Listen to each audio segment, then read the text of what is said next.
Sign here, here, and here, my mother-in-law commanded, sliding the inheritance documents across her dining table while her notary waited with an official stamp. I signed every page without protest, watching her smile grow wider with each signature. What she didn't know was that her certified notary had been my estate attorney for the past 3 years.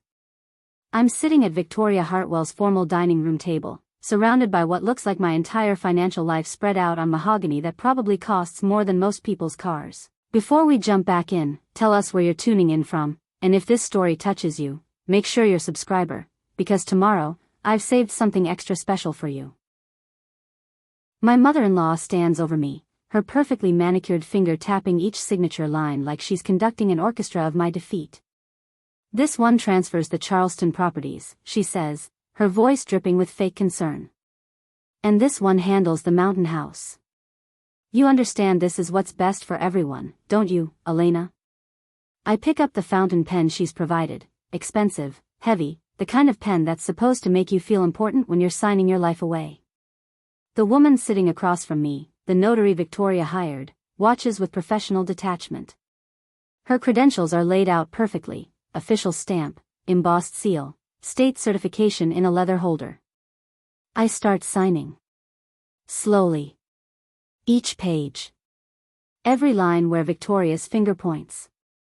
My mother-in-law's shoulders relax with each signature. She's winning. She knows it. I can see it in the way she's already reaching for the sherry she's had waiting, my grandmother's sherry, ironically enough. Your grandmother would be so proud of how you're handling this, Victoria murmurs as I sign the last page. So mature. So reasonable. Not everyone understands when they need guidance. I stand up, collect my purse, and walk toward her front door. No argument. No tears. No begging. Just a quiet exit that Victoria interprets exactly the way I need her to. As I reach the doorway, I glance back at the notary. She gives me the smallest nod, so subtle that Victoria, already pouring that celebratory sherry, doesn't notice.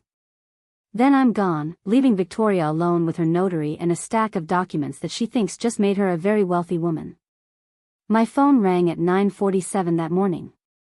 I was in my home office, working on a design proposal for a client who wanted to renovate a historic brownstone. The name on the screen made me pause, Victoria Hartwell. My mother-in-law called me maybe 3 times a year, and it was always transactional. Elena, darling, she began, and I knew immediately something was wrong. Victoria had never called me darling in the 4 years I'd been married to her son Marcus.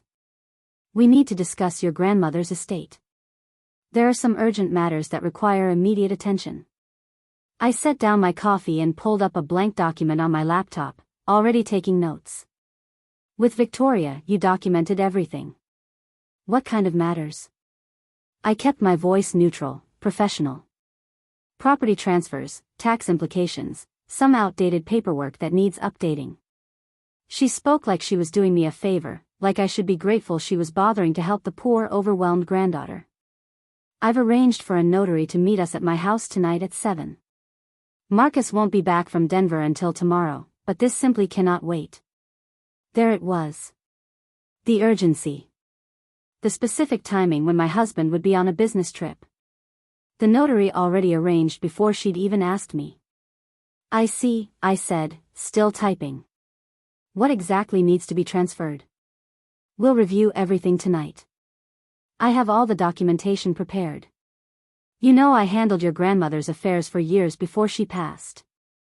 I'm just trying to help you avoid costly mistakes, dear.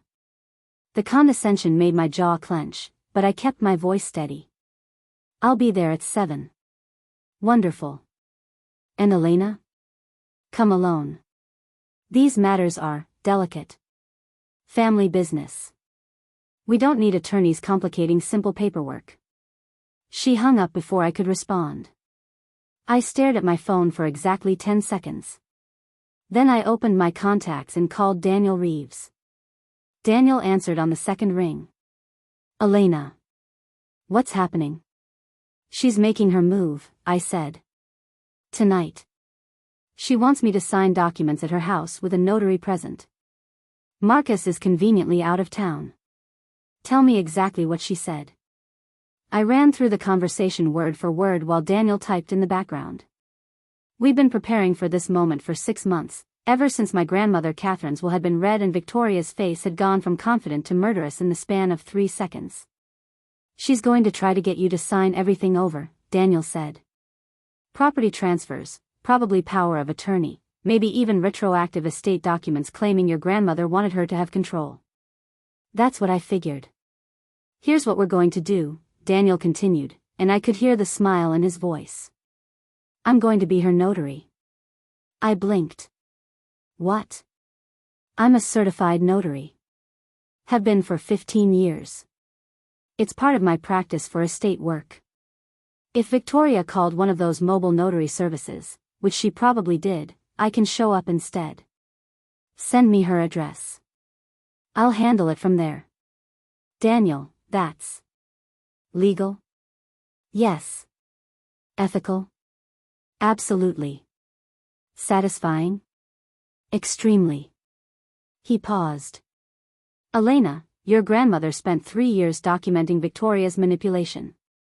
Every forged signature, every unauthorized transfer, every piece of financial elder abuse. We have evidence that could put Victoria in prison. But she's been careful, always staying just on the edge of prosecutable. This is our chance to let her bury herself completely. I thought about my grandmother, Catherine Aldridge, who'd lived to 89 and stayed sharp until the very end. The private letter she'd left me in her safety deposit box, the one Victoria didn't know about. Elena, my darling girl. If you're reading this, I'm gone, and I suspect Victoria will make her move soon. I've known for years what she is. Daniel Reeves has all the documentation you'll need. Trust him completely. He's protected everything I built, and he'll protect you. Don't let her charm fool you, she's been planning this since Marcus first brought you home. I'd met Marcus Hartwell 5 years ago at a gallery opening in Charleston. He was charming, successful, genuine, or so I thought. He worked in commercial real estate development, made good money, treated me well. When he proposed after a year of dating, I said yes without hesitation. Meeting Victoria for the first time should have been my first warning. She'd invited us to dinner at her estate, because of course Victoria had an estate, not just a house. Old money, or at least the appearance of it. She'd spent the entire evening asking pointed questions about my family, my background, my finances. When I mentioned my grandmother owned several properties in Charleston's historic district, Victoria's interest had sharpened noticeably. Catherine Aldridge is your grandmother? Victoria had said, her fork pausing midway to her mouth. We're in the same charitable circle. Such a remarkable woman. You must bring her to tea. That tea had turned into monthly lunches. Then Victoria was helping Gran with her medications. Then accompanying her to doctor's appointments. Then offering to review her financial statements because, at her age, it's so easy to miss things. My grandmother had played along beautifully. What Victoria didn't know was that Gran had been a corporate accountant for 40 years before retiring. She recognized financial manipulation the way a bloodhound recognizes scent. And she'd been meticulously documenting every single thing Victoria did. The property tax payment Victoria made on Gran's behalf that actually went to Victoria's vacation condo. The estate planning consultation fee charged to Gran's account for services never rendered. The medications Victoria purchased with Gran's credit card that matched prescriptions for cosmetic procedures. The small transfers, never more than $3,000 at a time, from Gran's investment accounts to an LLC owned by Victoria. Gran had let it happen. Kept records of everything. And 3 months before she died, she'd updated her will with Daniel Reeves, leaving Victoria exactly nothing and me exactly everything. When Victoria found out, at the will reading, I watched her face cycle through shock, rage, and then calculation. She'd hugged me, told me how happy she was that Gran had recognized my devotion, said all the right things. But her eyes had promised war. Now, 6 months later, sitting in my office with Daniel on the phone, I understood that tonight was the battle Victoria had been planning all along. So what do? I asked Daniel. You go to dinner. You listen to her demands. Preparing and narrating this story took us a lot of time, so if you are enjoying it, subscribe to our channel, it means a lot to us. Now back to the story. And when she presents the documents, you sign every single page. What? Sign them, Elena. Let her think she's won. Because what she doesn't know is that I'll be documenting every word, every illegal claim, every fraudulent statement she makes. And then we'll have everything we need. I thought about my grandmother's letter. About 4 years of watching Victoria manipulate everyone around her. About Marcus, who loved his mother despite her flaws, who would never believe me if I just told him what she was. But if she buried herself with her own actions, with legal documentation, with her own words recorded by an officer of the court? Okay, I said. Let's do it. One more thing, Daniel added. Record everything on your phone. South Carolina is a one-party consent state. Whatever she says tonight, we'll have it on multiple formats. I hung up and looked at the time, 11:23 a.m. I had 7 hours and 37 minutes to prepare for Victoria Hartwell's biggest mistake. I arrived at Victoria's house at exactly 7 p.m. Punctuality was one of those things she valued in the same way she valued the correct fork at dinner, as a measure of breeding and respect. Her estate sat in one of Charleston's most exclusive neighborhoods, a Georgian revival mansion with columns that screamed old money even though Victoria had married into wealth rather than being born to it. The door opened before I could knock. Victoria stood there in what I'd come to recognize as her power outfit, cream silk blouse, tailored black pants, pearls that had belonged to Marcus's grandmother. Her silver hair was styled in that effortless way that actually required 2 hours at the salon. Elena, punctual as always, she said, stepping aside to let me enter. The notary is already here. We're set up in the dining room. The dining room. Of course. Not the casual breakfast nook or the comfortable study. The formal dining room with its mahogany table that could seat 14, where Victoria held her charity committee meetings and made everyone feel slightly inadequate. A woman I'd never seen before sat at one end of the table, professional briefcase open, notary stamp and seal displayed prominently. She wore a navy blazer and had that bureaucratic efficiency about her that made you believe every word she said was backed by official authority. It took me a full 3 seconds to recognize Daniel Reeves. He'd told me he would be there, but I'd pictured him in his usual form, the attorney I'd met with over the past 6 months, with his wire-rimmed glasses and slightly rumpled suits. This version was transformed. A wig, short, styled, professional. Subtle makeup that changed the contours of his face. Feminine clothing that fit perfectly. Even his mannerisms were different, controlled, precise. He didn't look at me directly. Just gave a small professional nod and returned to organizing his documents. This is Ms. Reynolds, Victoria said, gesturing to Daniel. She comes highly recommended. Very experienced with estate transfers.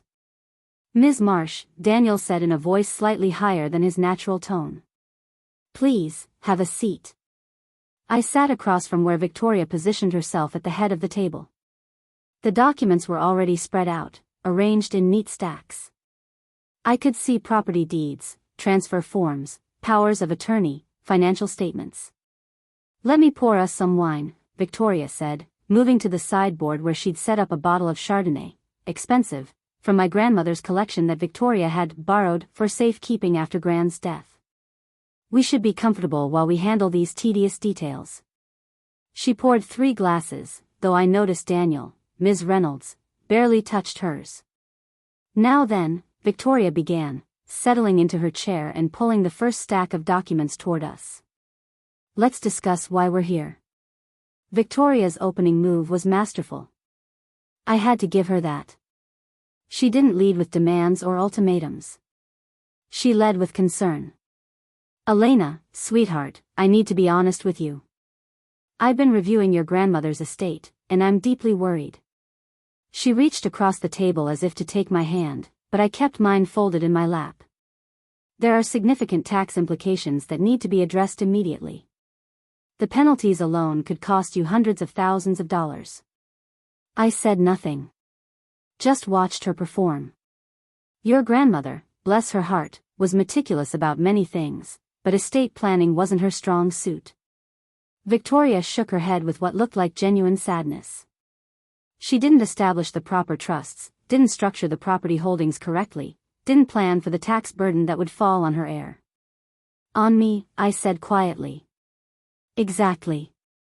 Victoria leaned forward, her expression earnest. And I blame myself, truly. I should have been more insistent when I tried to help her with these matters. But Catherine was so independent, so certain she knew best. The revision of history was breathtaking. My grandmother had specifically excluded Victoria from her estate planning, had documentation proving Victoria had tried repeatedly to gain access to financial information, had written notes about Victoria's unauthorized help. The good news, Victoria continued, is that we can fix this. It will require some paperwork, some restructuring, but it's entirely manageable. That's why I asked Ms. Reynolds to come tonight. We can handle everything properly, get it notarized, and save you from devastating financial consequences. Daniel made a note on his legal pad, playing his role perfectly. Mrs. Hartwell has provided me with preliminary documentation showing the estate's current structure. She's correct that there are some concerns that should be addressed. I took a sip of wine, my grandmother's wine that Victoria was serving me in my grandmother's absence, and let Victoria continue her performance. Let's start with the Charleston properties, Victoria said, pulling forward 3 sets of documents. Your grandmother owned 3 historic rentals downtown. Beautiful properties, but the maintenance costs and tenant management are overwhelming. You have your design business to run, you simply don't have time for this level of property management. She slid the first document toward me. It was a property transfer form. I'm proposing that we transfer these properties into a family trust, with me as the trustee. This protects them from estate taxes, provides professional management, and ensures they stay in the family. You'd still benefit from the income, of course, but without the burden of day-to-day operations. I looked down at the document. The family trust was named the Hartwell Legacy Trust. Victoria was listed as primary trustee with full management authority. I was listed as a beneficiary, with distributions at trustee's discretion. And the Mountain House? I asked, keeping my voice neutral. Victoria's smile widened slightly. That property has the most significant tax exposure. It's appreciated considerably since your grandmother purchased it in 1998. If we don't act quickly, the capital gains implications alone could force you to sell it just to pay the taxes. Another document slid across the table. This one transferred the Blue Ridge property directly to Victoria, with a note about assuming all tax liabilities and providing estate tax relief for primary heir. I'd be taking on a significant burden, Victoria said, her voice full of noble sacrifice. But that's what family does. We protect each other. Daniel, Ms. Reynolds, notarized each explanation with small nods, making notes, looking every bit like an official witness to a legitimate transaction. The next stack was even more aggressive. Power of attorney documents that would give Victoria complete control over my grandmother's investment accounts. Authorization to act on my behalf in all estate matters. Retroactive amendments to estate planning documents claiming my grandmother had expressed wishes for Victoria's involvement. Your grandmother told me many times that she wanted me to guide you, Victoria said, her hand over her heart. She knew you were young, that you'd need someone with experience to help navigate these complex financial waters. This is me honoring her wishes, Elena. This is me being the mother figure she trusted me to be. The lies were so smooth, so practiced, that if I hadn't read my grandmother's actual words, the ones where she called Victoria a financial predator in pearls, I might have believed her. I looked at the stack of documents. Then at Daniel, who gave the smallest, most imperceptible nod. Then I picked up the expensive fountain pen Victoria had provided and said the words that would seal her fate. Where do I sign? I signed the first document slowly, letting Victoria watch every loop of my signature. Elena Catherine Marsh. My middle name was my grandmother's first name, something Victoria had always found quaint in that dismissive way of hers. Excellent, Victoria murmured, sliding the next document forward. You're doing the right thing, Elena. Your grandmother would be so proud of your maturity. The irony wasn't lost on me. My grandmother, who'd spent the last 3 years of her life documenting Victoria's financial manipulation, would actually be proud, but not for the reasons Victoria thought. Daniel notarized each page with professional efficiency, stamping and dating, adding her signature and seal number. The embosser made that satisfying chunk sound with each press.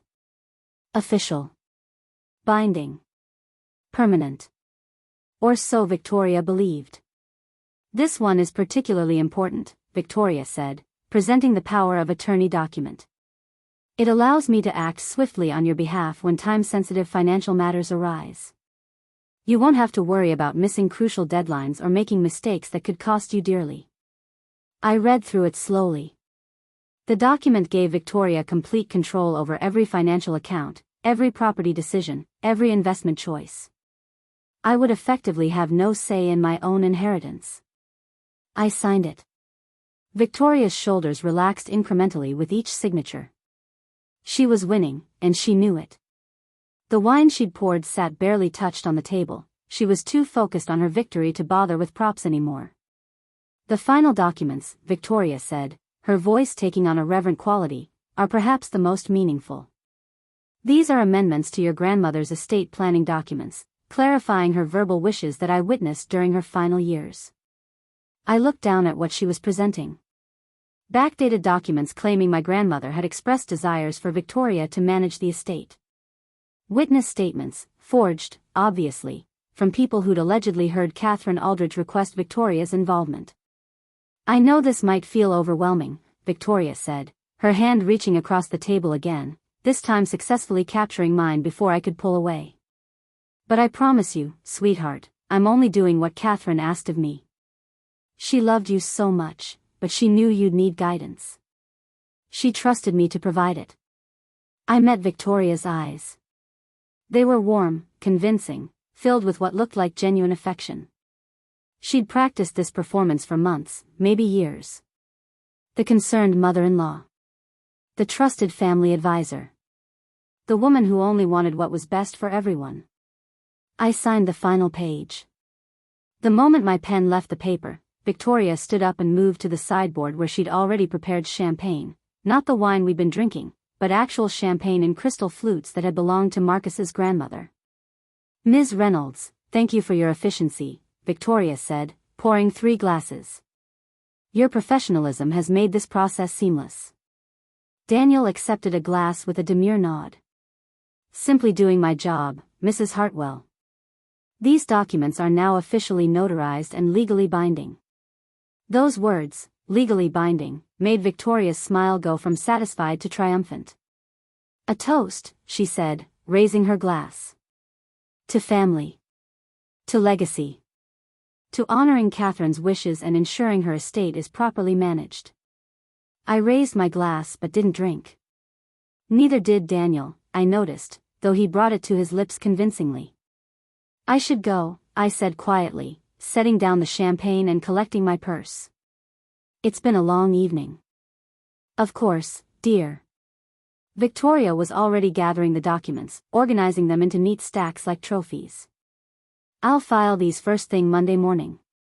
You don't need to worry about anything now. I'll handle everything. I walked to the door, and Victoria actually hugged me, something she'd done maybe twice in 4 years. Thank you for trusting me, Elena. I know Catherine is smiling down on us right now. If my grandmother was watching from anywhere, she was probably laughing. I drove 3 blocks before pulling over and calling Daniel on his actual phone. That was the most terrifying thing I've ever done, I said when he answered. You were perfect. I could hear him removing the wig in the background. Every single document she had you sign was fraudulent. The backdated amendments, the forged witness statements, the trust that doesn't legally exist. She's committed multiple felonies in the span of 90 minutes. And you recorded everything? Every word. Both our recordings will be admissible in court. South Carolina one-party consent, and I'm an officer of the court serving as a witness. This is prosecutable, Elena. Criminally prosecutable. I drove home in a daze, my hands shaking slightly on the steering wheel. My phone buzzed with a text from Marcus. Denver meeting's running late. Won't be home until tomorrow afternoon. Love you. He had no idea what his mother had just done. No idea that in trying to steal my inheritance, Victoria had walked into a trap 3 years in the making. When I got home, I opened my laptop and accessed the secure folder Daniel had set up. Inside were years of documentation my grandmother had compiled. Bank statements showing Victoria's unauthorized transfers. Small amounts, always under $5,000, spread across 3 years. Total, $87,000 stolen from my grandmother's accounts. Medical receipts charged to my grandmother's credit card for procedures Catherine never had. Botox, fillers, laser treatments, all signed for by Victoria using a medical power of attorney she'd convinced my grandmother to sign, just in case of emergency. Property tax records showing payments made from Catherine's account to properties Victoria claimed were family investments, but were actually solely in Victoria's name. Email exchanges where Victoria posed as my grandmother, corresponding with financial advisors and making investment changes that benefited Victoria's portfolio. Insurance claims filed in Catherine's name for jewelry that was never stolen, jewelry that showed up in photos Victoria posted on social media. The documentation went on and on. My grandmother had been meticulous. Every statement highlighted, every suspicious transaction flagged, every piece of evidence cross-referenced and dated. But the most damning document was a video recording dated 3 months before Catherine died. I clicked play. My grandmother appeared on screen, sitting in her favorite chair in her sunroom. She looked frail but alert, her eyes sharp behind her glasses. "Hello, my darling Elena," she began. "If you're watching this, I'm gone, and Victoria has made her move.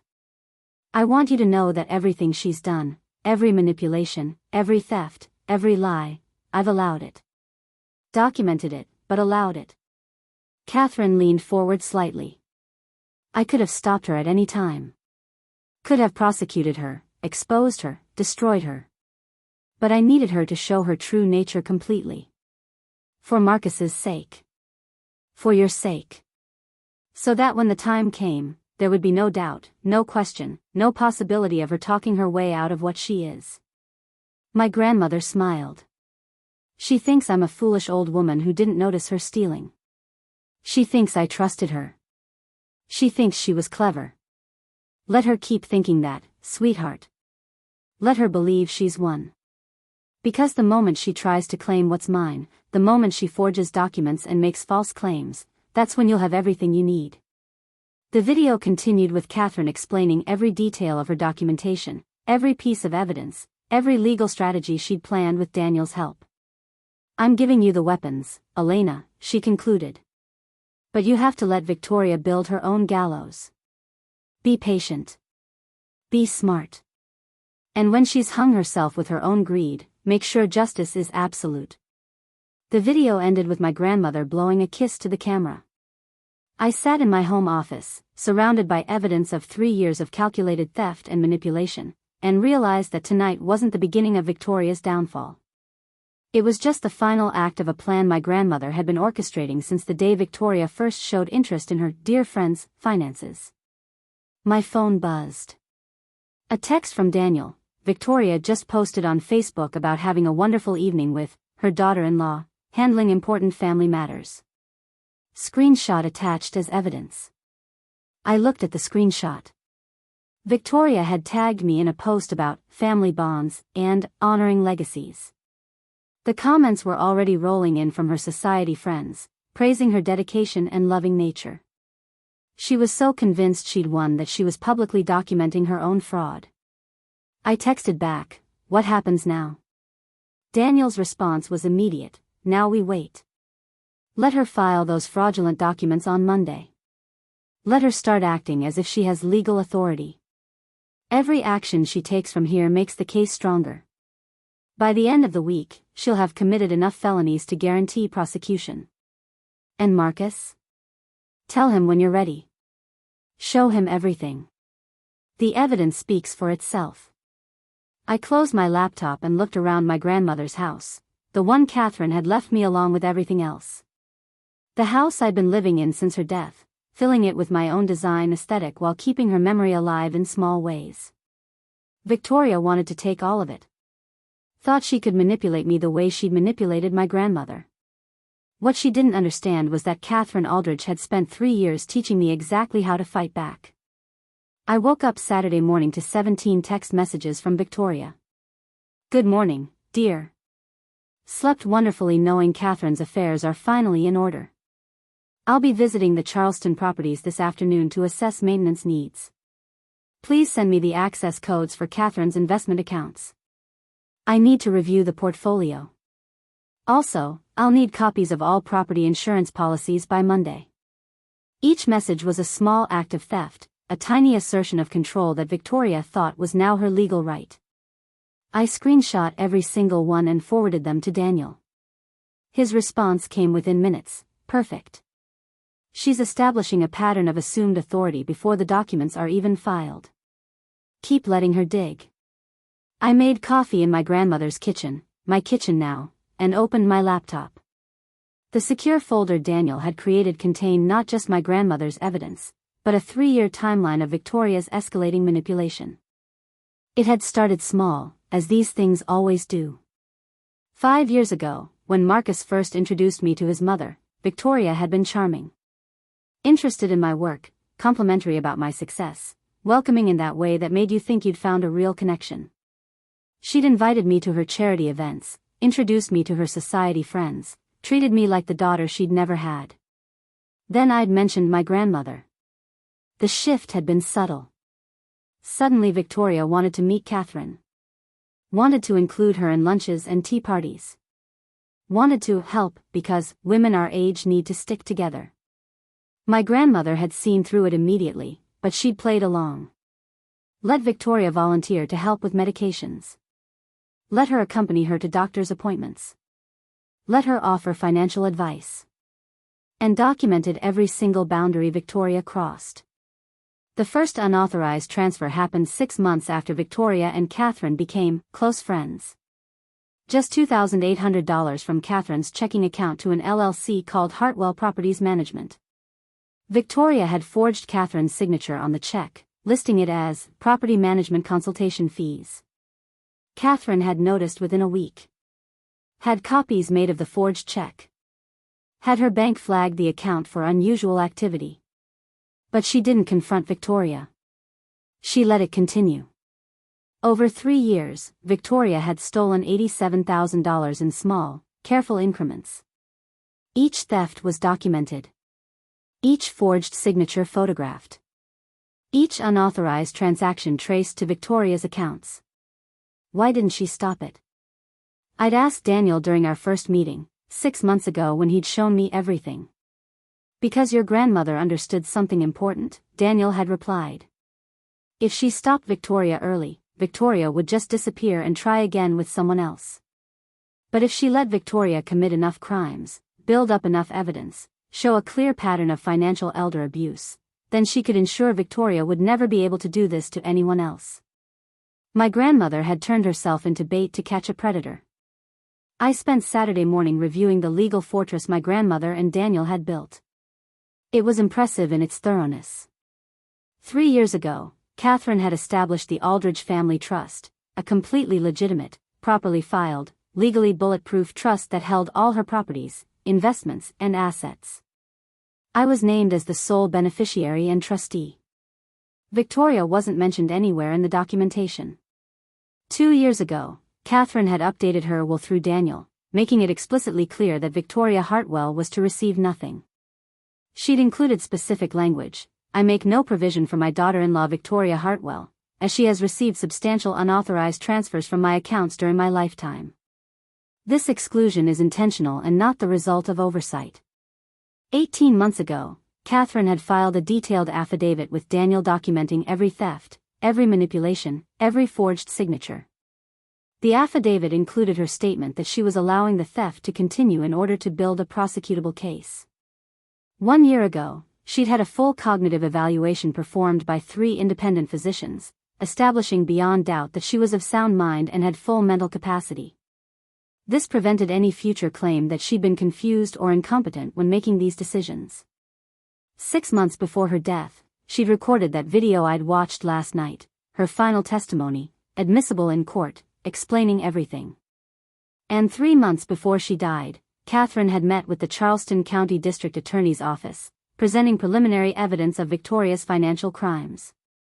The DA had opened a file, assigned it to a prosecutor specializing in elder abuse, and agreed to wait until after Catherine's death to pursue charges, giving Victoria enough rope to hang herself completely. My grandmother hadn't just protected her estate. She'd built a criminal case. Daniel arrived at my house at noon, back in his normal appearance. No wig, no makeup, just the slightly rumpled attorney I'd come to trust completely over the past 6 months.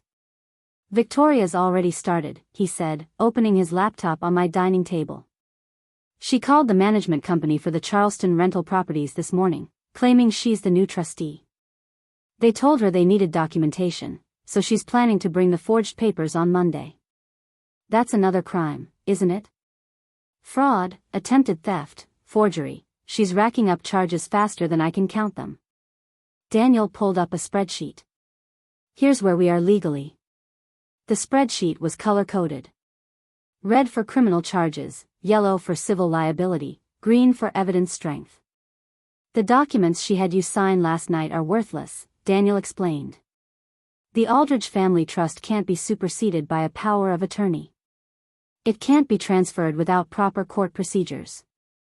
And the trust documents explicitly state that you're the sole trustee with no provision for replacement or co-trustees.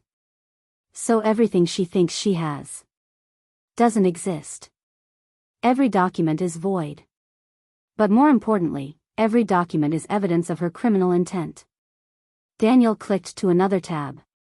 The backdated amendments to Catherine's estate planning? Forgery and fraud. The trust documents she created? Illegal and fraudulent. The power of attorney she had you sign? Obtained through deception and misrepresentation.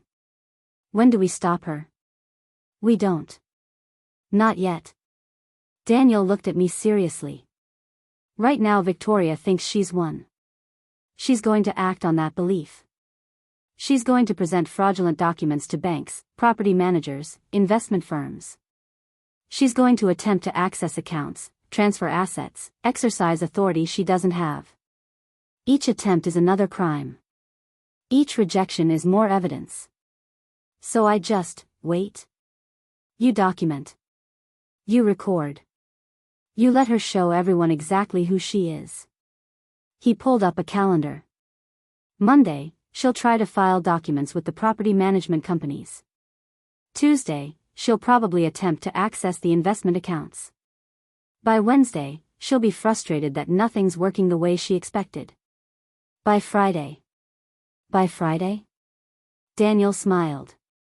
By Friday, we'll have enough evidence to guarantee prosecution.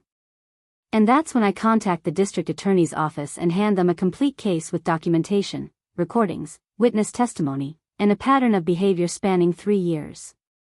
I thought about Marcus, flying home from Denver tomorrow, completely unaware that his mother was committing multiple felonies. I have to tell Marcus. Yes. But not yet. Let Victoria make her moves first.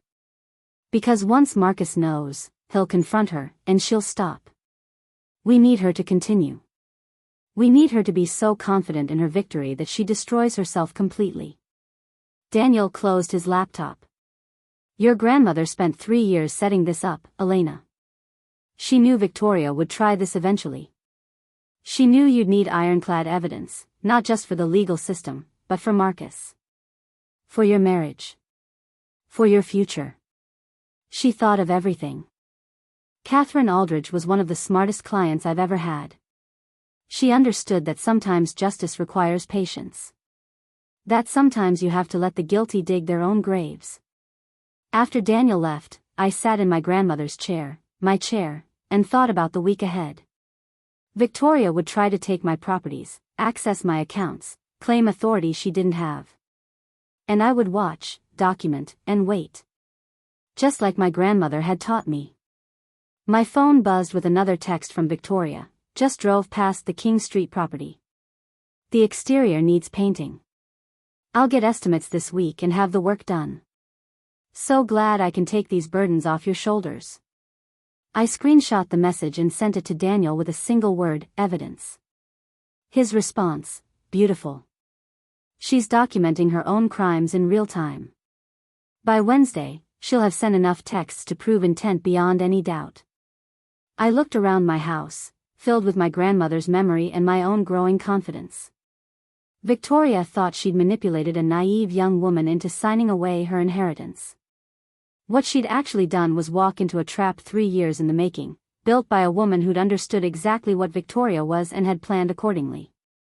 The game wasn't over. It was just beginning. And Victoria Hartwell had no idea she'd already lost. Monday arrived with the kind of bright autumn sunshine that made Charleston look like a postcard.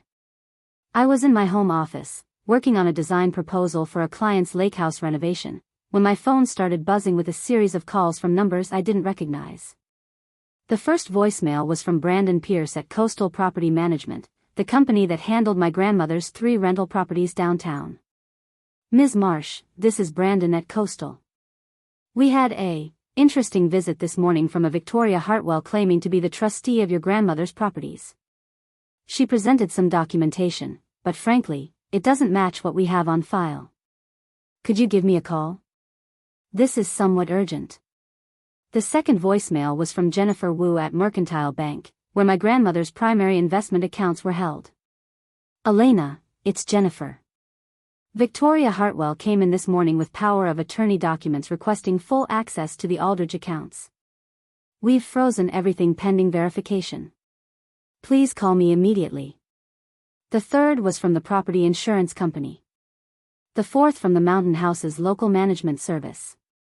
The fifth from my grandmother's financial advisor. Victoria had spent her entire morning trying to take control of everything, presenting her fraudulent documents to every institution that managed any part of my inheritance. I forwarded all the voicemails to Daniel and texted, "She's moving fast." His response, "Perfect. Let them all reject her. Each rejection creates a paper trail. Don't call anyone back yet. Let her dig deeper." I watched my phone like it was a live feed of Victoria's downfall. More calls came in throughout the morning. The lawyer who'd handled my grandmother's estate wanted to verify some concerning documents Victoria had tried to file with the probate court. The accountant who managed the rental property taxes had questions about Victoria's authority to request financial records. By noon, I had 14 messages from various professionals, all essentially asking the same thing. Who is this woman and why is she trying to claim control of your inheritance? Then Victoria called me directly. "Elena, darling, I'm having the most frustrating morning." Her voice was strained, the carefully constructed sweetness cracking around the edges. "These incompetent people at your property management company are giving me difficulty. They're claiming they need additional documentation, which is absurd. Could you call them and straighten this out?" I kept my voice confused, concerned. "What kind of difficulty?" "They're questioning my authority as trustee. I've shown them the papers we signed Friday night, but apparently their records don't reflect the trust structure. It's clearly an administrative error on their part." "I see. What do you need me to do?" "Just call Brandon Pierce and confirm that I'm authorized to act on your behalf. Tell him to update his files accordingly. This is exactly the kind of headache I was trying to save you from." Victoria's frustration was barely concealed now.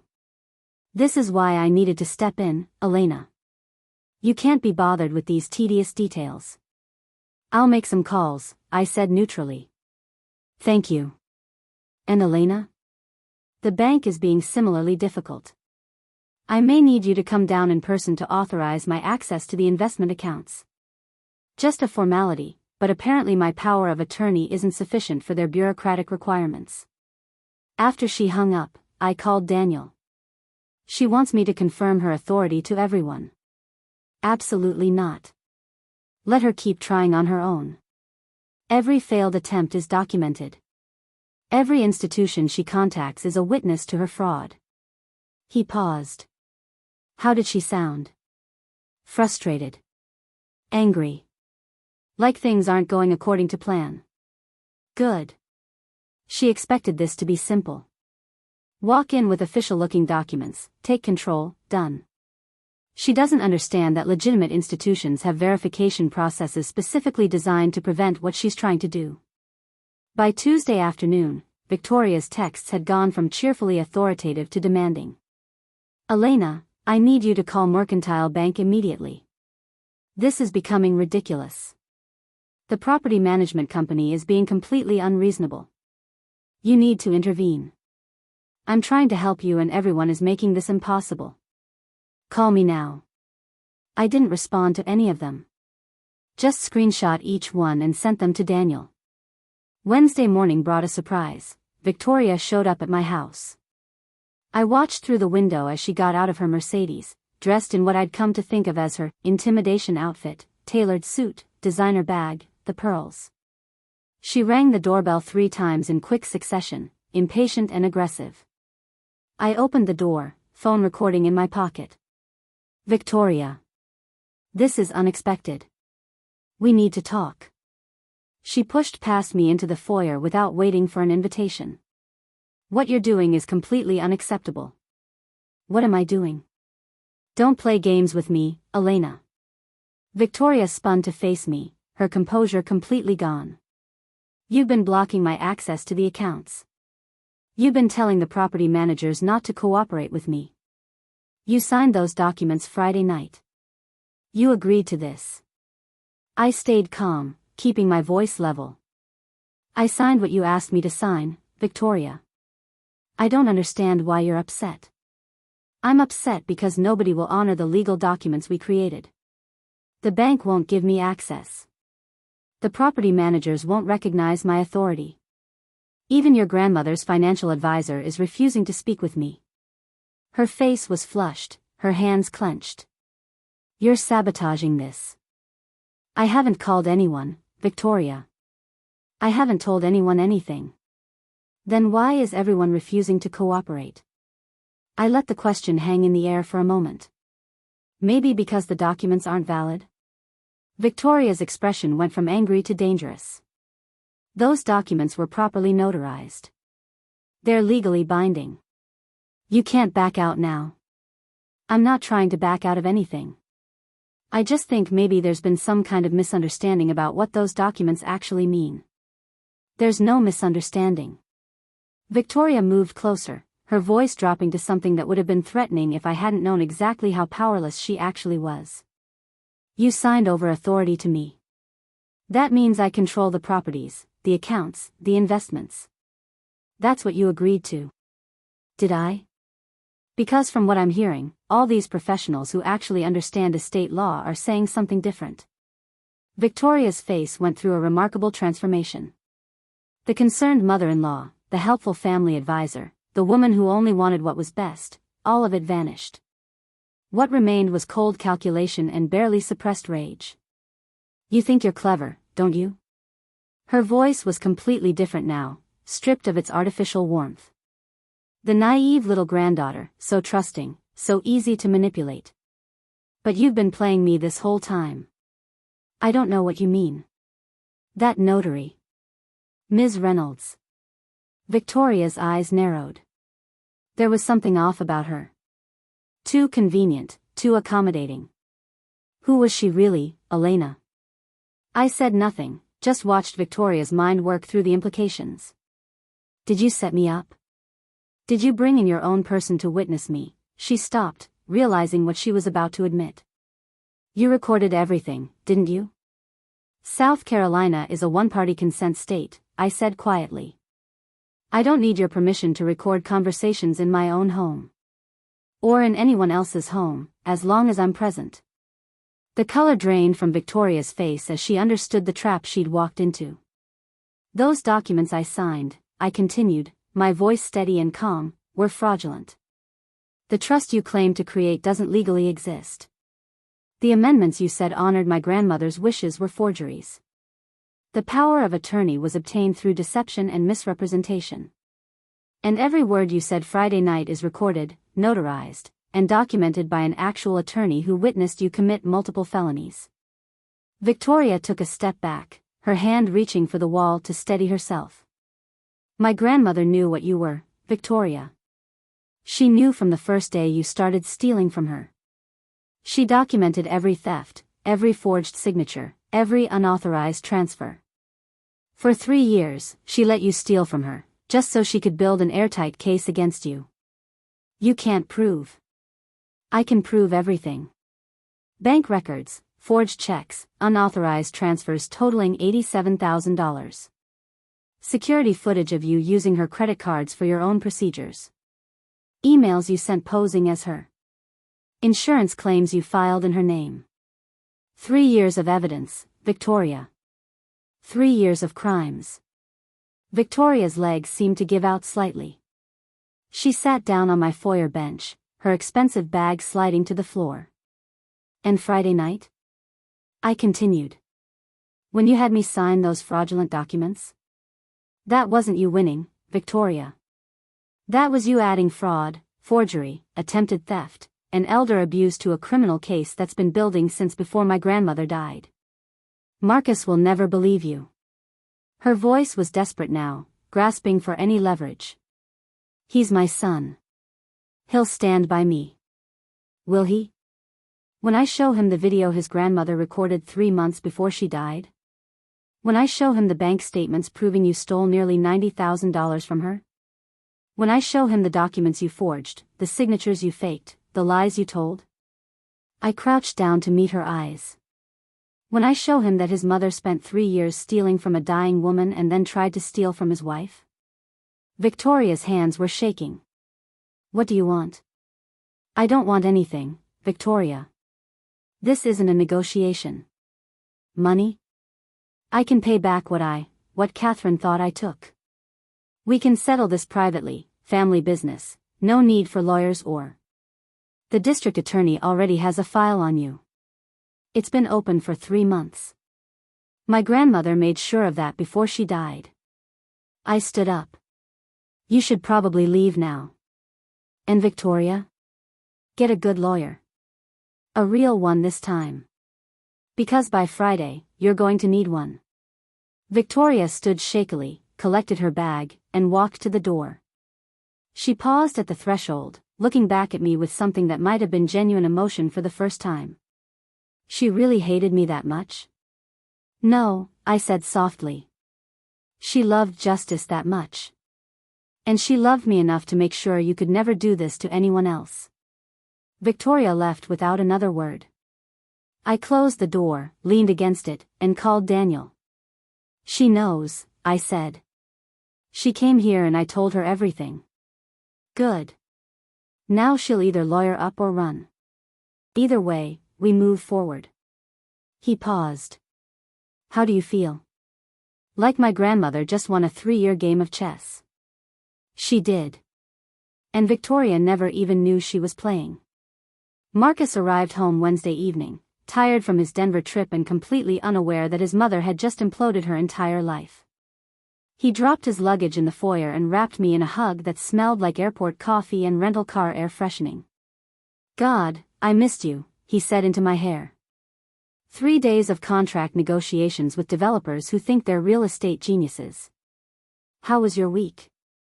I pulled back slightly, looking at his face. Marcus had his father's features, strong jaw, kind eyes, the kind of face that made you trust him immediately. He was a good man. He'd always been a good man. And what I was about to tell him would shatter his understanding of the woman who raised him. We need to talk, I said. But first, let me get you some dinner. You must be starving. Elena, what's wrong? You look, he stopped, studying my expression. Did something happen? Yes. Something happened. But I need you to eat something first, and then I need you to watch some videos and look at some documents, and I need you to not interrupt until you've seen everything. The concern in his eyes deepened. You're scaring me. I know. I'm sorry. But this is important, and you need to see all of it before we talk. I made him a sandwich while he showered and changed. By the time he came back downstairs, I had my laptop set up on the dining table, the secure folder Daniel had created open and ready. Sit, I said, and my tone made him comply without question. I started with my grandmother's video. The one where Catherine explained everything she'd discovered about Victoria, everything she'd documented, everything she'd planned. Marcus watched in silence, his sandwich forgotten on the plate beside him. His face went through a series of expressions: confusion, disbelief, anger, denial, and finally, something like grief. When the video ended, I showed him the bank records. Every unauthorized transfer, highlighted and annotated. Every forged signature. Every credit card charge for procedures Catherine never had, procedures that matched Victoria's cosmetic enhancement timeline perfectly. This has to be a mistake, Marcus said, but his voice was weak, unconvincing even to himself. My mother wouldn't, she loved your grandmother. They were friends. Keep watching, I said gently. I showed him the emails Victoria had sent, posing as Catherine, to financial advisors. The property tax payments made from Catherine's account to properties that were solely in Victoria's name. The insurance claims for jewelry that had never been stolen, jewelry that appeared in Victoria's social media photos. Then I showed him Friday night's recording. He watched his mother manipulate me, lie about Catherine's wishes, present fraudulent documents, claim authority she didn't have. He heard her voice, smooth and practiced, every word designed to steal everything my grandmother had built. When it ended, Marcus stood up from the table and walked to the window. His shoulders were rigid, his hands clenched at his sides. How long have you known? His voice was hoarse. 6 months. Since right after Gran died and Daniel showed me what she'd been documenting. 6 months. He turned to face me, and I saw tears in his eyes. You've known for 6 months that my mother was stealing from your grandmother, and you didn't tell me? Gran made me promise not to. Not until Victoria made her move. Not until we had everything we needed. I stood up, wanting to go to him but unsure if he'd accept comfort right now. She knew you'd confront your mother immediately. She knew Victoria would stop, deny everything, claim confusion or misunderstanding. She needed Victoria to bury herself completely. So you let my mother commit more crimes. You set her up. No. I let her show who she really is. There's a difference. Marcus shook his head, disbelief and anger warring on his face. You used me. You let me spend 6 months thinking everything was fine while you and your grandmother. He stopped, his voice breaking. While you were building a case against my mother. Marcus. Did you ever think about what this would do to me? Did you ever consider that maybe I had a right to know that my wife was planning to destroy my mother? The words hit harder than I'd expected. Your mother destroyed herself. I just documented it. Semantics, Elena. You could have told me. You should have told me. He grabbed his keys from the counter. I need to talk to her. Marcus, wait. No. I need to hear her side of this. I need to. He stopped at the door, his hand on the knob. I need to not be here right now. He left, and I stood alone in our dining room, surrounded by evidence of Victoria's crimes and the wreckage of my husband's trust. I called Daniel immediately. Marcus knows. He went to confront Victoria. Damn it. I told you to wait until Friday. He came home early. I couldn't keep lying to him. My voice was shaking. He thinks I set her up. He thinks I used him. Daniel was quiet for a moment. He's going to defend her. It's natural. She's his mother. But when he talks to her, when he sees how she reacts, he'll understand. What if he doesn't? What if this destroys my marriage? Then you'll know that truth was more important than protecting his illusions. But Elena? I don't think it will come to that. Marcus is a good man. Once the shock wears off, he'll see this for what it is. I hoped Daniel was right. Marcus returned home at 11 that night. I was still awake, curled up on the couch with my grandmother's photo album open on my lap. Pictures of Catherine smiling, vibrant, alive. Before Victoria. Before the theft. Before everything. He sat down on the opposite end of the couch, keeping distance between us. His eyes were red, his face exhausted. She denied everything, he said finally. Said your grandmother was confused in her final years. Said the video was recorded when Catherine wasn't mentally competent. Said you manipulated the financial records, that the transfers were authorized, that Catherine wanted her to have access to the accounts. And you believed her? No. His voice cracked on the word. Because then she started talking about how your grandmother owed her. How she'd spent years taking care of Catherine, managing her affairs, sacrificing her time. How she deserved compensation for her efforts. I waited, letting him process. She didn't even realize what she was admitting, Marcus continued. She was so focused on justifying the money, explaining why she deserved it, that she forgot she was supposed to be denying taking it in the first place. He wiped his eyes roughly. And then she told me I had to choose. Her or you. Family or betrayal. What did you say? I told her I chose truth. And then I left. He finally looked at me, really looked at me. I'm so angry at you for not telling me. For letting me live in ignorance while this was happening. For making me feel like an idiot who didn't know his own mother. I know. I'm sorry. But I'm angrier at her.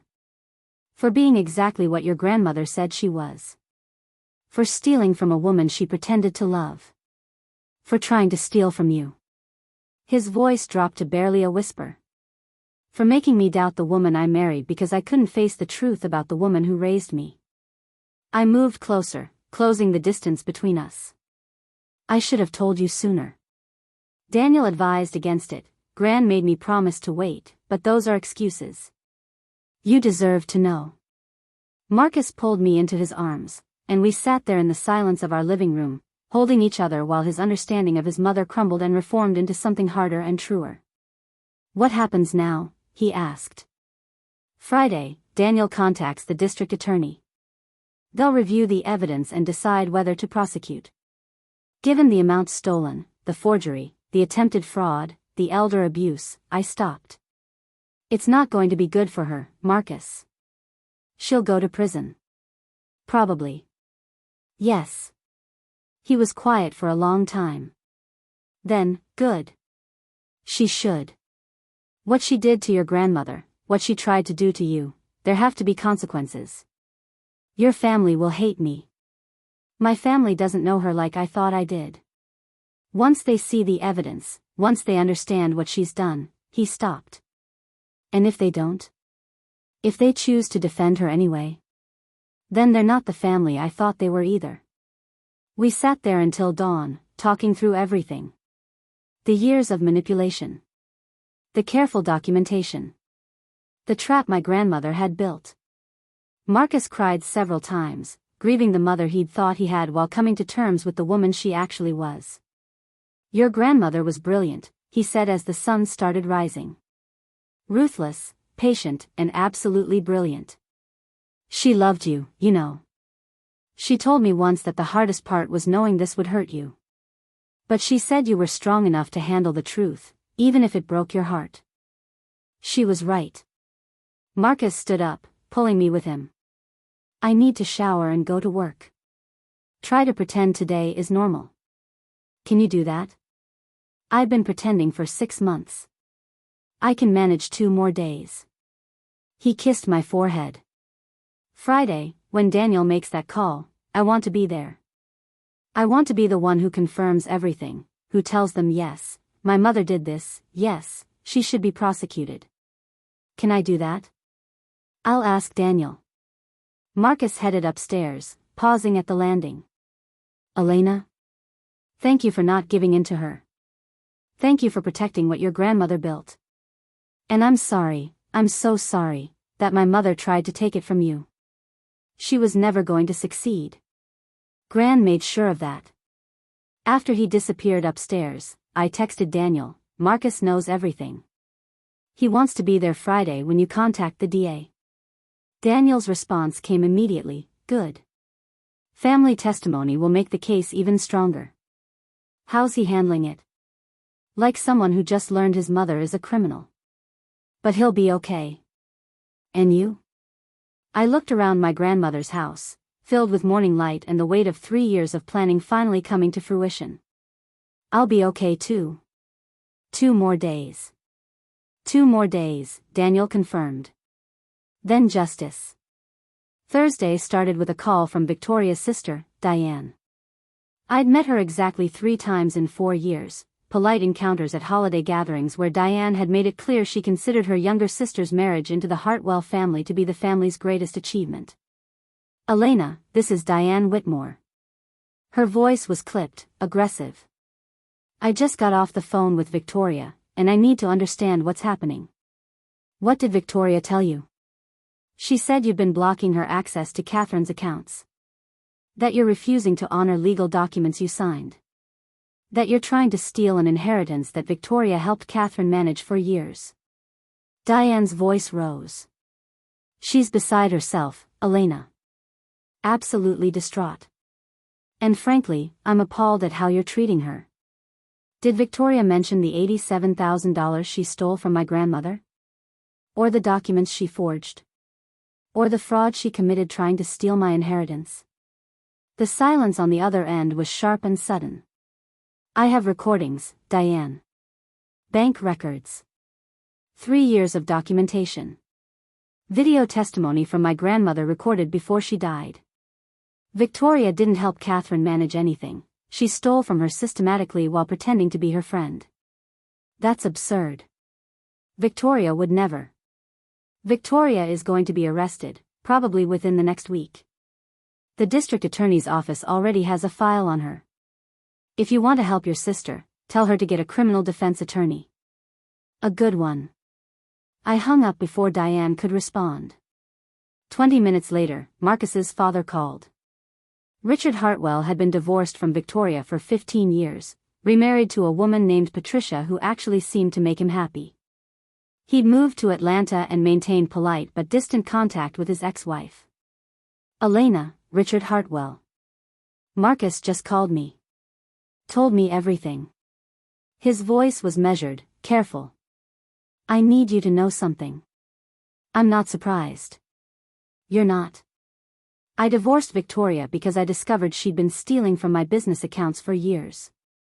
Small amounts, carefully hidden, but systematic. When I confronted her, she claimed she deserved the money for putting up with my long hours, for raising Marcus primarily alone, for sacrificing her career for our family. He paused. I settled quietly rather than prosecute because of Marcus. I gave her the house, generous alimony, and walked away. But I knew what she was. Why didn't you tell Marcus? He was 18. About to start college. His mother had just been caught stealing from his father. How do you explain that to your son without destroying him? Richard's voice was heavy with old guilt. I told myself I was protecting him. But maybe I was just taking the easy way out. He knows now. He's devastated but he's handling it. Tell him to call me. And Elena? Document everything. Every conversation, every text, every attempt Victoria makes to contact you or access those accounts. She won't go quietly. She'll escalate. Richard was right. By Thursday afternoon, Victoria had called me 17 times. I didn't answer. Each voicemail was more desperate than the last. Elena, we need to talk about this misunderstanding. You're making a terrible mistake. Those documents were legal. I can explain everything if you just listen. You're destroying this family. Is that what you want? Catherine would be ashamed of you. Answer your phone, you manipulative little. The last message was cut off, but the mask was fully gone now. Victoria wasn't even pretending anymore. Then the texts started coming from numbers I didn't recognize. People I'd never met, friends of Victoria's from her social circles, all sending variations of the same message. I can't believe you treat Marcus's mother this way. Victoria told us what you're doing. Shame on you. Family takes care of family. What kind of person are you? Victoria was spinning the narrative, playing the victim, mobilizing her army of society friends who'd never questioned her carefully constructed image. I forwarded everything to Daniel, who responded, "Let her." Every message shows consciousness of guilt. Every person she recruits to harass you is another witness to her desperation. Marcus came home early from work, his face grim. She showed up at my office. Security had to escort her out. What did she say? That I was brainwashed.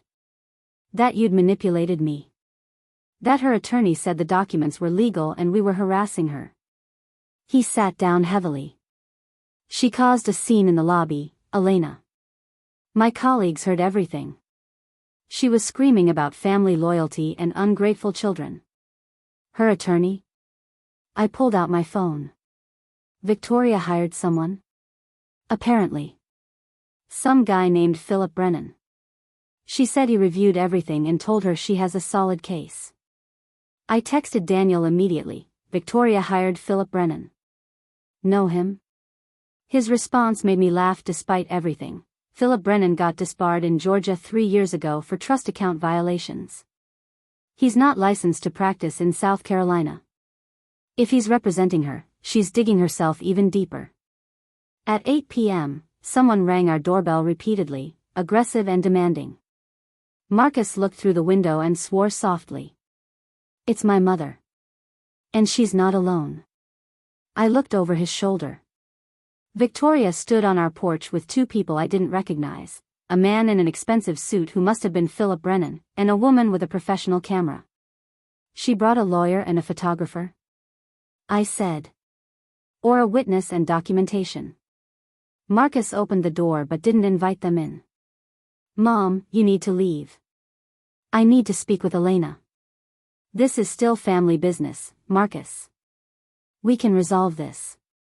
No, we can't. You stole from Catherine. You tried to steal from Elena. There's nothing to resolve.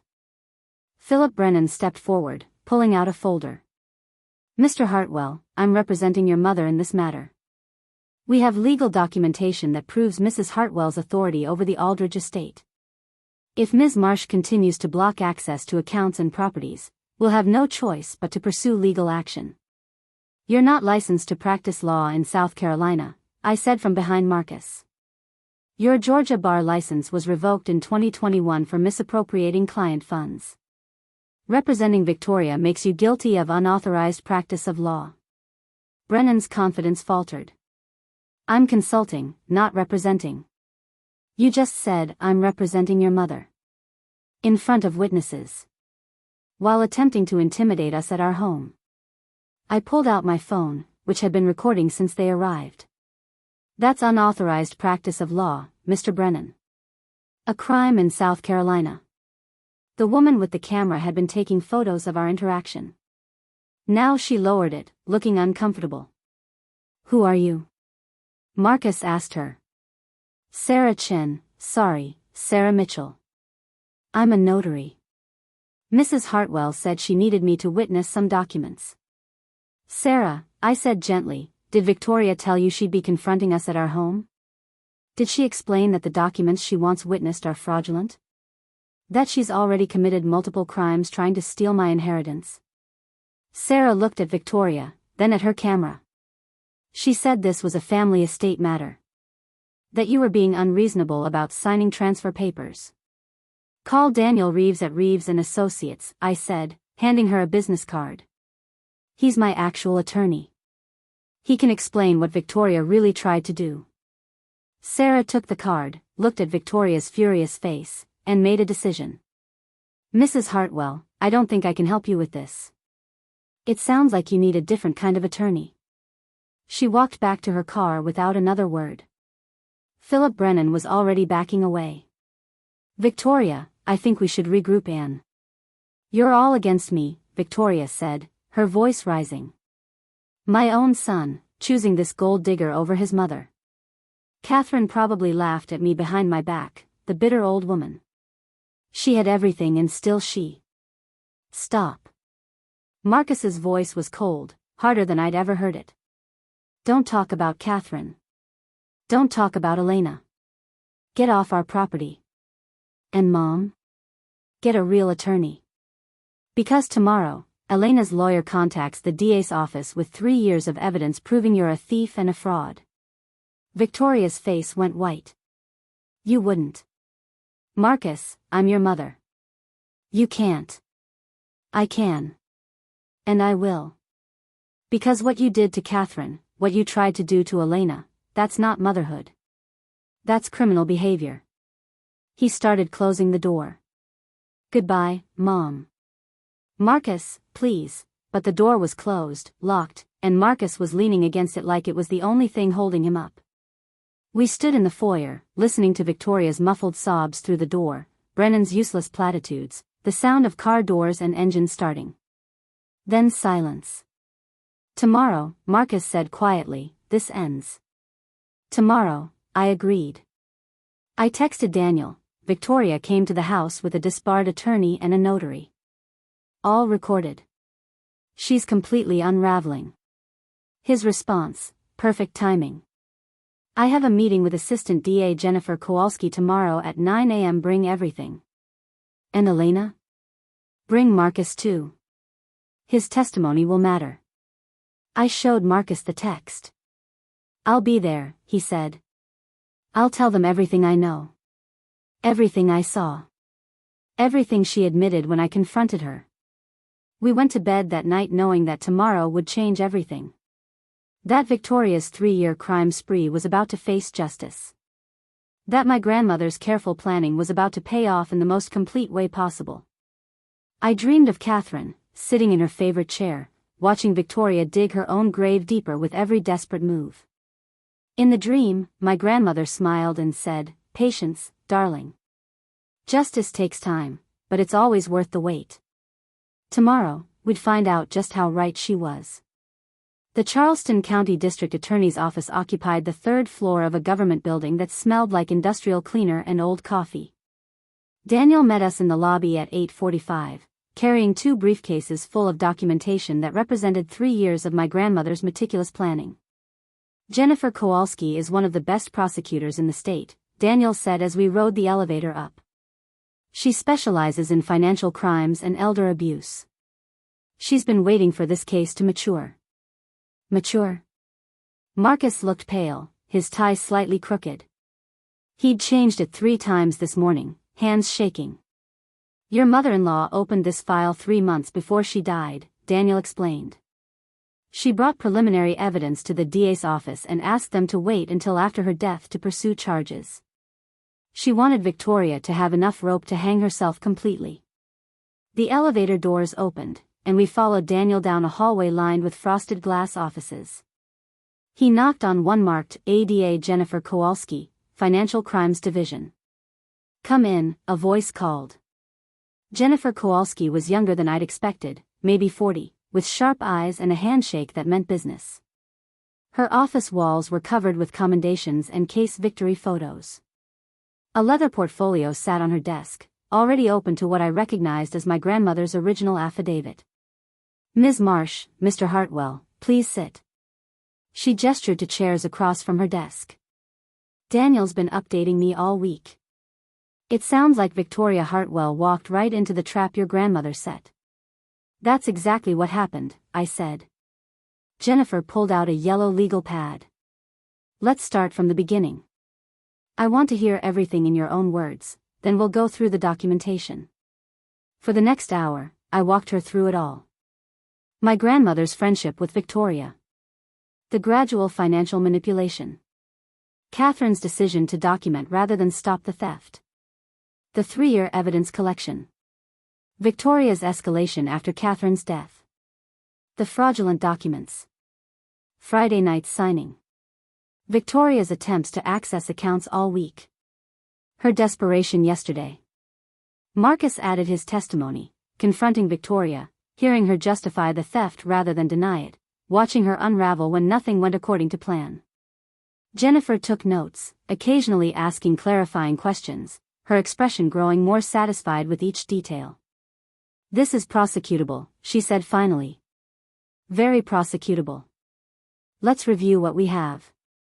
Daniel opened his briefcases and began laying out documentation across Jennifer's conference table like he was setting up a museum exhibit of criminal behavior. Financial theft and elder abuse, he said, placing the first stack. Bank records showing $87,000 in unauthorized transfers over 3 years. Each transfer under $5,000 to avoid reporting requirements. That's structuring, which is its own crime. Jennifer examined the statements, nodding. Clear pattern of systematic theft. Continue. Forgery, Daniel placed another stack. 17 forged signatures on checks and authorization forms. We have exemplars of Catherine Aldridge's actual signature for comparison. Some of these are so poorly forged a first-year document examiner could testify to it. Identity theft, another stack. Emails sent from accounts Victoria created using Catherine's name. Communications with financial advisors, insurance companies, medical providers. All documented with IP addresses tracing back to Victoria's home computer. Insurance fraud, Daniel continued. 3 claims filed for jewelry allegedly stolen from Catherine's home. Jewelry that appears in Victoria's social media posts. We have the photos, the claim forms, the payout records. Medical fraud, yet another stack. Procedures charged to Catherine's credit cards that match Victoria's cosmetic enhancement timeline. Botox, fillers, laser treatments, all billed as Catherine's medical expenses. We have before and after photos of Victoria showing the results of procedures she charged to a woman who died with natural aging. Jennifer was smiling now, the smile of a prosecutor who'd just been handed a gift-wrapped case. What about the recent fraud? The documents she had Ms. Marsh sign? Friday night's incident, Daniel placed the final, thickest stack on the table. Fraudulent trust documents claiming authority Victoria never had. Forged amendments to estate planning. Power of attorney obtained through deception and misrepresentation. All notarized by a legitimate attorney who was documenting her crimes. We have video recording, audio recording, and witness testimony from an officer of the court. She tried to steal an estate worth approximately $4 million, I added. 3 rental properties, a mountain house, investment accounts, the family home. Everything my grandmother built over 60 years of work. Jennifer leaned back in her chair, tapping her pen against her legal pad. And after Ms. Marsh signed these fraudulent documents, what did Victoria do? She attempted to exercise the authority she thought she had, Daniel said. Contacted property managers, banks, insurance companies, financial advisors, all documented with phone records, emails, and witness statements from the professionals who rejected her claims. Marcus spoke up, his voice rough. She showed up at my office yesterday.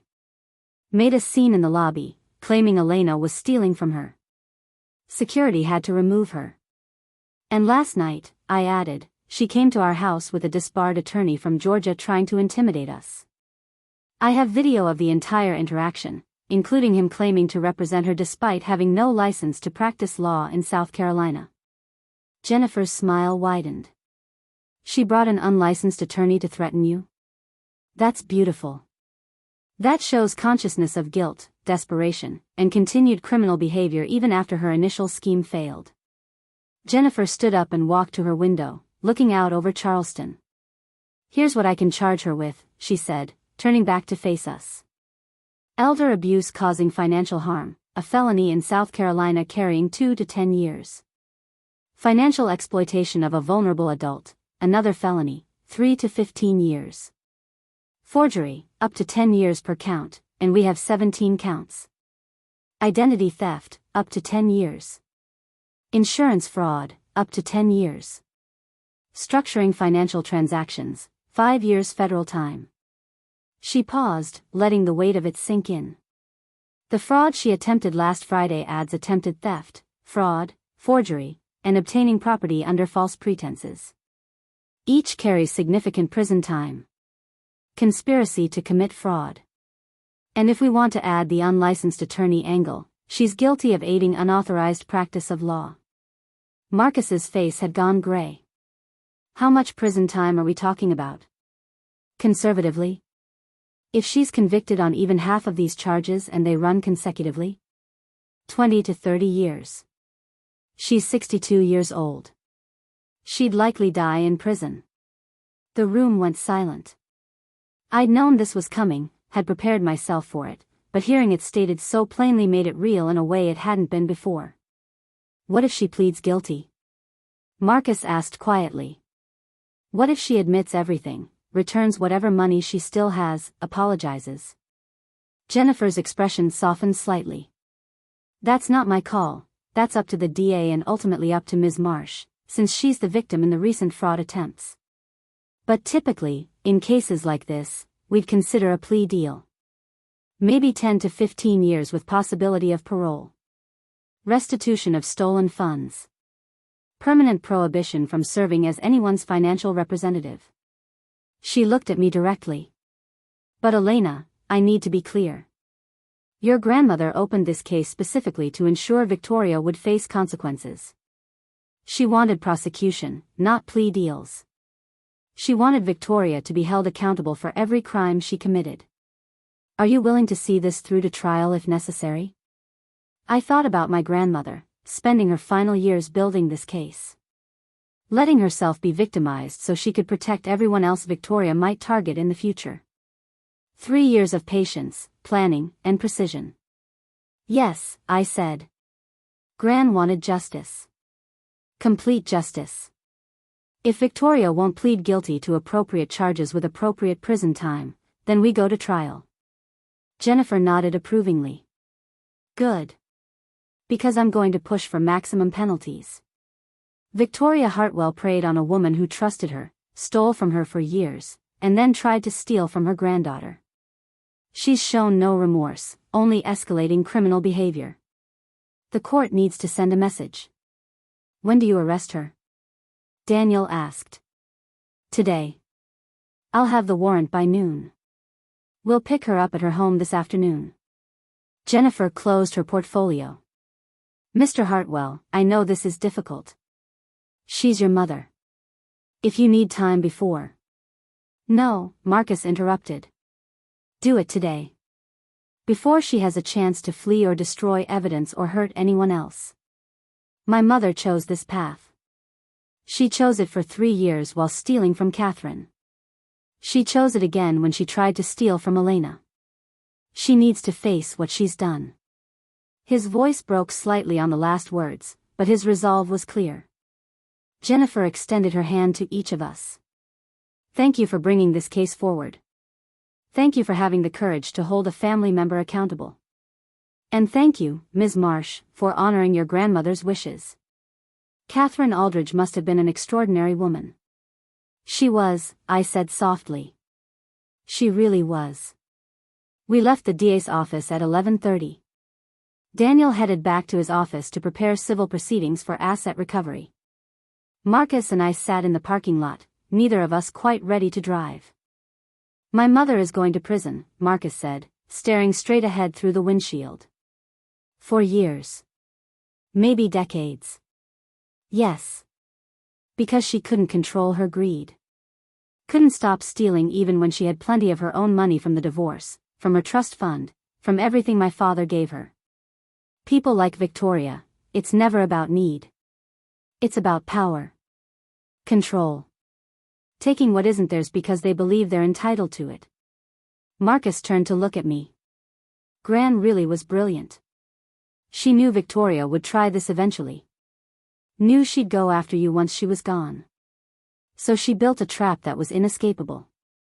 3 years of patience. 3 years of loving you enough to protect you, even after death. He reached for my hand. I'm sorry I doubted you. Even for a moment. You were protecting your mother. That's natural. I was protecting the mother I thought I had. Not the criminal she actually is. He squeezed my hand. Let's go home. Wait for the call telling us she's been arrested. And then maybe we can start figuring out what comes next. We drove home in silence, knowing that within hours, Victoria's world would collapse completely. And my grandmother's justice would finally, after 3 years of planning, be served. The call came at 2:47 p.m. Jennifer Kowalski's voice was professional, clinical. Victoria Hartwell was arrested at her residence 30 minutes ago. She's being processed now. Bail hearing is scheduled for Monday morning. How did she react? I asked, though I wasn't sure I wanted to know. She demanded to speak to her attorney, the disbarred one from Georgia. When officers explained he couldn't represent her, she asked for her son. She's making calls now from the detention center. Marcus's phone rang 5 minutes later. Unknown number. He stared at it for 3 rings before answering on speaker. Marcus. Victoria's voice was thin, shaky, nothing like the commanding woman who'd stood in my foyer a week ago. Marcus, there's been a terrible mistake. They arrested me. They're saying I stole from Catherine, that I committed fraud, but it's all a misunderstanding. You have to help me. No, Mom. It's not a misunderstanding. Marcus, please. I'm your mother. I raised you, I sacrificed everything for you, and now I'm in jail because of her lies. Stop. His voice was hard. I was at the district attorney's office this morning. I saw the evidence. Bank records, forged signatures, 3 years of theft. I heard the recordings from last Friday when you tried to steal Elena's inheritance. I watched you on video admitting you deserved Catherine's money. Silence. Then, they turned you against me. Elena and that attorney, they manipulated. You stole $87,000 from a woman who called you her friend. You charged your cosmetic procedures to her credit card while she was dying. You forged her signature 17 times. You tried to steal $4 million from your daughter-in-law using fake documents. Marcus's voice shook but held firm. Nobody turned me against you. You did this yourself. I'm your mother. And you're a criminal. Those aren't mutually exclusive. He paused, and I heard the pain underneath his anger. I'll make sure you have access to a real attorney. Someone licensed, someone competent. But I won't lie for you, I won't provide bail money, and I won't pretend you didn't do exactly what you're charged with. Marcus. He hung up.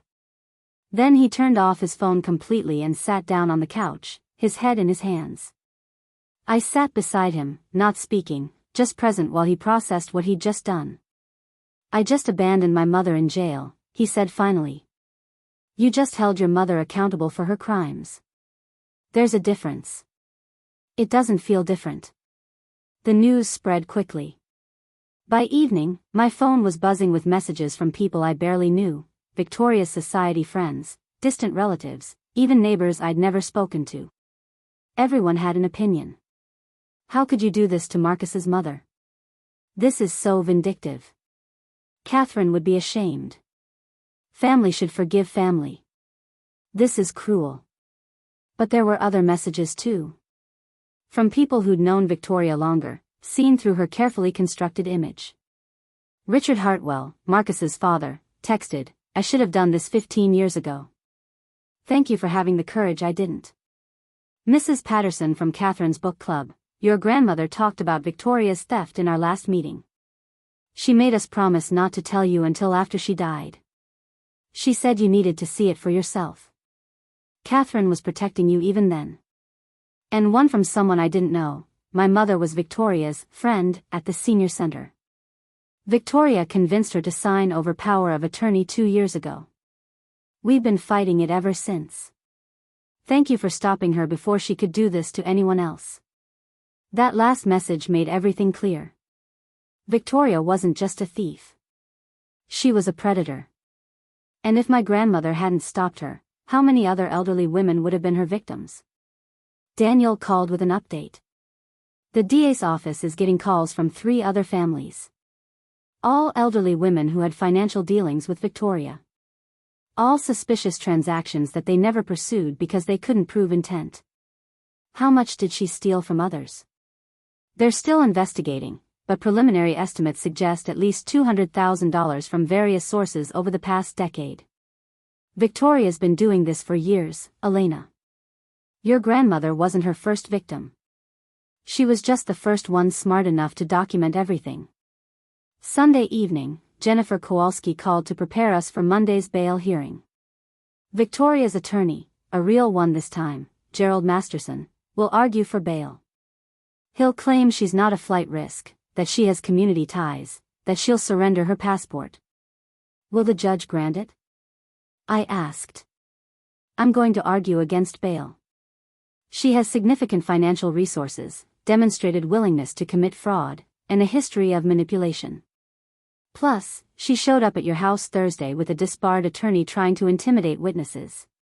That shows she's a danger to the investigation. What are the chances? 50-50. Judges are unpredictable with white-collar crimes. They don't see defendants like Victoria as dangerous, even when they've victimized vulnerable people for years. She paused. But I have a strategy. I'm going to present evidence of her other victims. Show the judge this isn't an isolated incident but a pattern of predatory behavior. That should swing things in our favor. Marcus listened to the call on speaker, his expression unreadable. When Jennifer hung up, he said quietly, "I need to be there tomorrow." At the hearing. Are you sure? I need her to see me. To understand that I'm not coming to support her. I'm there as a witness against her. He looked at me, his eyes red-rimmed from 2 days of minimal sleep. Your grandmother spent 3 years building this case. The least I can do is show up and make sure justice actually happens. Monday morning, we dressed in formal clothes like we were going to a funeral. In a way, we were. The funeral of Marcus's relationship with his mother. The death of whatever family structure we'd pretended to have. Daniel met us outside the courthouse, his expression grave. Gerald Masterson is good. He's going to paint Victoria as a confused, grieving friend who made mistakes managing Catherine's affairs. He'll claim the recent fraud was a misunderstanding, not intentional theft. Can he win with that argument?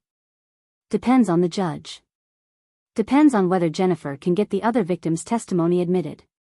Depends on how Victoria presents herself, whether she can play the sympathetic defendant or whether her arrogance shows through. We entered the courthouse at 8:30 for a 9 a.m. hearing. The courtroom was small, formal, smelling of wood polish and recycled air. We sat in the gallery behind the prosecution table. At 8:55, Victoria was brought in wearing an orange jumpsuit, her hands cuffed in front of her. Her hair was limp, her face without makeup, her usual polish completely gone. She saw Marcus immediately. Her eyes widened, hope flickering across her features. Then she saw him turn away without acknowledgement, and something in her expression shattered. The judge entered, and Victoria's fate hung in the balance once again. I can see this is a revenge/justice story about Elena outsmarting her manipulative mother-in-law Victoria, who tried to steal her inheritance. The story ends at the bail hearing, leaving the resolution unfinished. Let me create a final chapter that wraps up Victoria's fate, the emotional resolution for Elena and Marcus, and shows the ultimate justice being served. Judge Patricia Morrison was in her early 60s, with silver hair pulled back in a practical bun and reading glasses perched on her nose.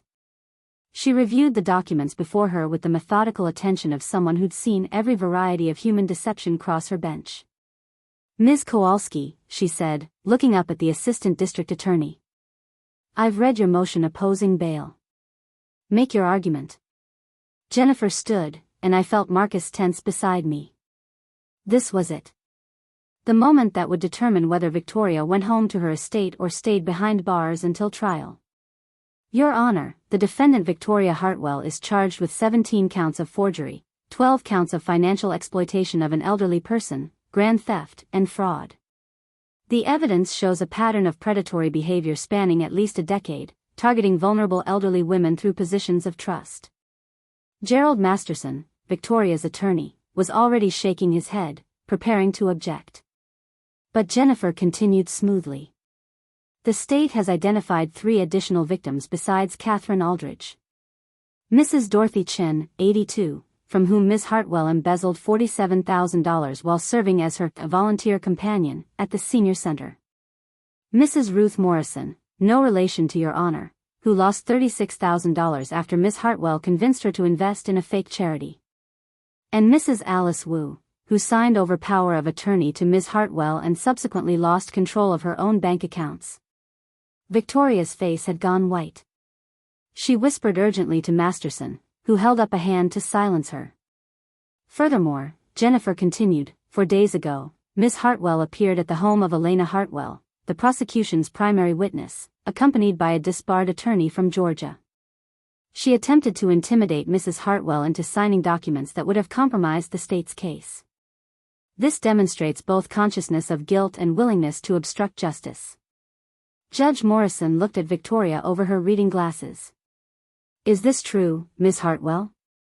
Did you visit the victim's residence last Thursday? Victoria stood shakily, Masterson beside her. I went to see my daughter-in-law to apologize, Your Honor. I brought a friend. I didn't know he wasn't licensed in South Carolina. It was a misunderstanding. A misunderstanding that involved forged documents attempting to transfer property illegally? The judge's voice was dry. Mr. Masterson, does your client make a habit of misunderstanding legal boundaries? Your Honor, my client is a 63-year-old woman with deep community ties who made poor financial decisions while grieving the loss of her friend. Her victim, Jennifer interrupted. Catherine Aldridge was her victim, not her friend. The evidence shows Ms. Hartwell began stealing from Mrs. Aldridge within 6 months of meeting her. The judge held up her hand. I've heard enough. Bail is denied. Ms. Hartwell will remain in custody until trial. Given the number of victims, the sophistication of the fraud, and the recent witness intimidation, I find the defendant poses both a flight risk and a danger to the community, specifically to vulnerable elderly individuals who might become her next targets. The gavel came down. Victoria's legs buckled. Masterson caught her elbow as she swayed, but she was staring at Marcus, her mouth forming his name without sound. Marcus didn't move. Didn't react.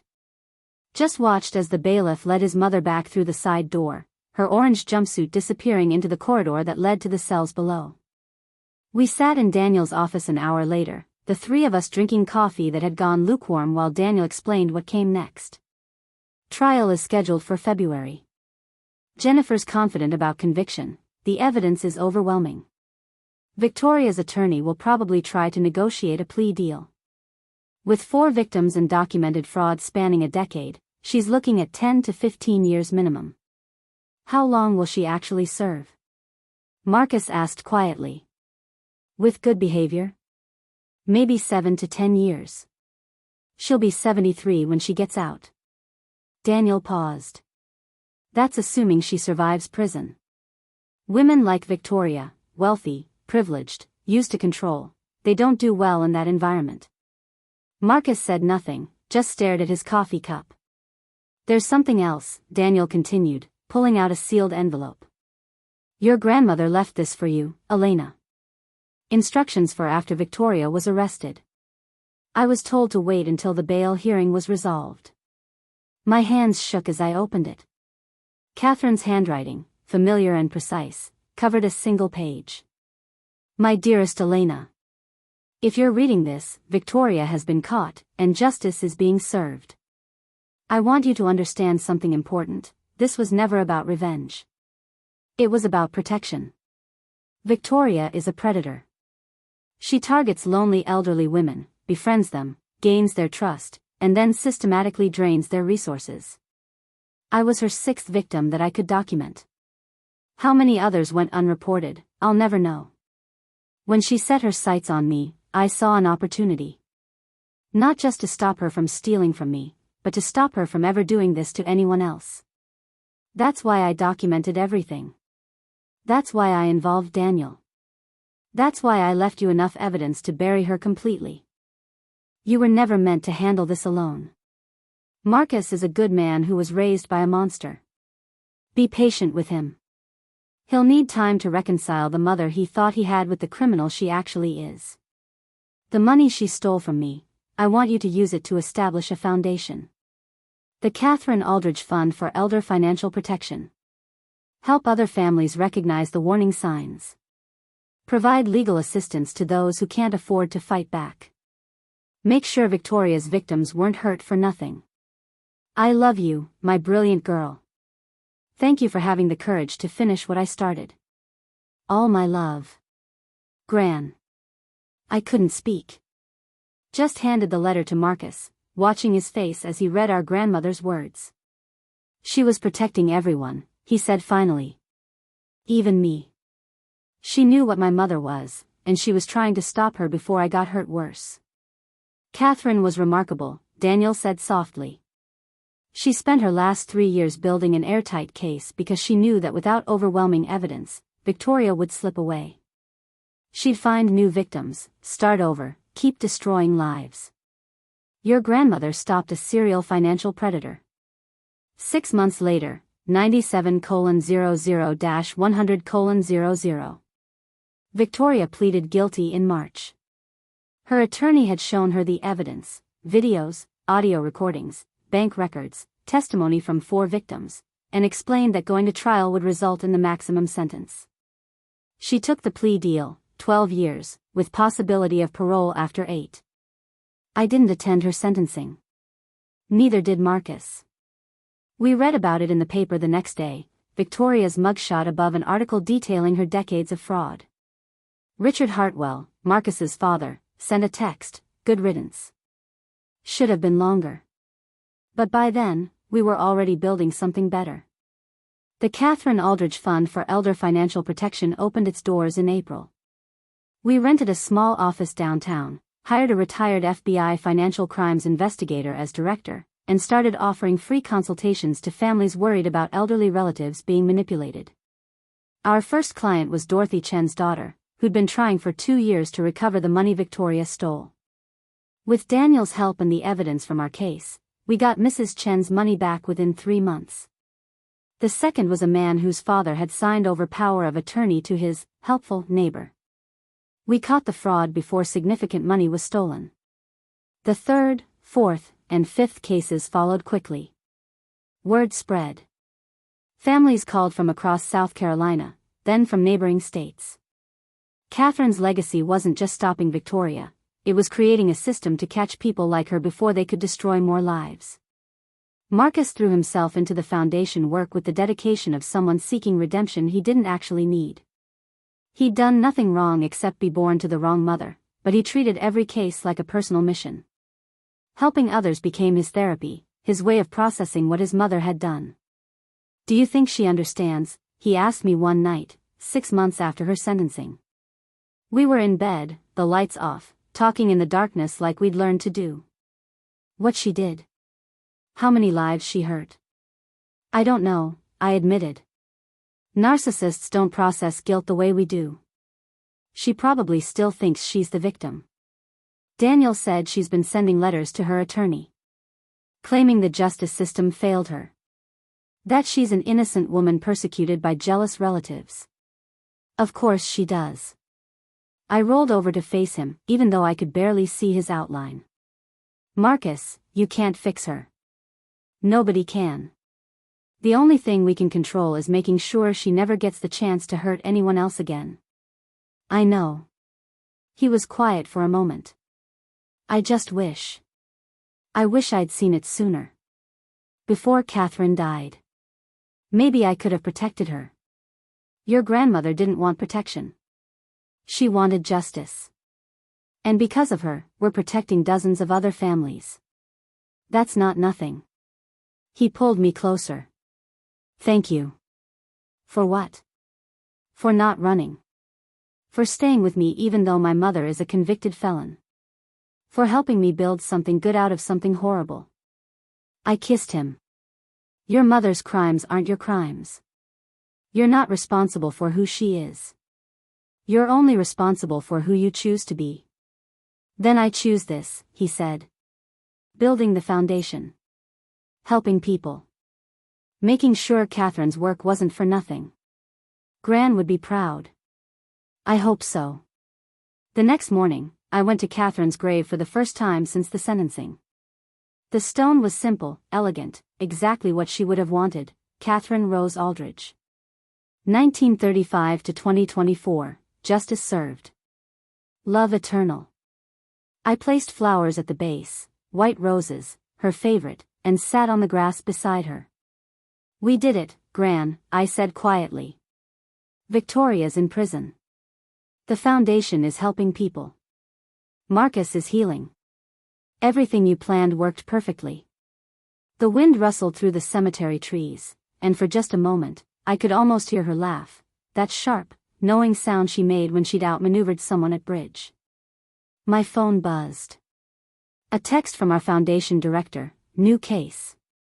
Woman in Colombia whose financial advisor just transferred her house into his name. Need immediate legal intervention.